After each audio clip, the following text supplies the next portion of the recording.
Hi hello ನಮಸ್ತೆ ಗೆಳೆಯರೆ. ಸೋನು ಶ್ರೀನಿವಾಸ್ ಗೌಡ ಅವರು ಇಂದು ಅರೆಸ್ಟ್ ಆಗಿದ್ದಾರೆ. ಕಾರಣ ಇಷ್ಟೇ, ಸೇವಂತಿ ಎಂಬ ಬಾಲಕಿಯನ್ನು ದತ್ತು ಪಡೆದುಕೊಂಡಿದ್ದೇನೆ ಎಂದು ಸಾಮಾಜಿಕ ಜಾಲತಾಣದಲ್ಲಿ ಇತ್ತೀಚೆಗೆ ಸೋನು ಶ್ರೀನಿವಾಸ್ ಗೌಡರವರು ಹೇಳಿಕೊಂಡಿದ್ದರು. ಆದರೆ ಈ ದತ್ತು ಪ್ರಕ್ರಿಯೆ ಕಾನೂನು ಬಾಹಿರವಾಗಿದೆ ಎಂಬ ಆರೋಪ ಕೇಳಿಬಂದಿದೆ.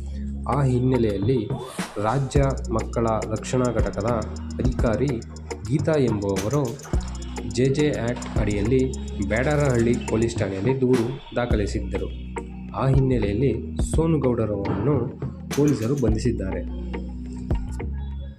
ಕಾನೂನು ಬಾಹಿರವಾಗಿ ಮಗುವನ್ನು ದತ್ತು ಪಡೆಯುವುದಲ್ಲದೆ ಮಗುವಿನ ವಿಳಾಸವನ್ನು ಸಾಮಾಜಿಕ ಜಾಲತಾಣಗಳಲ್ಲಿ ಹಂಚಿಕೊಳ್ಳುವುದು ಕಾನೂನು ಅಪರಾಧ ಎಂದು ಪೊಲೀಸರು ತಿಳಿಸಿದ್ದಾರೆ.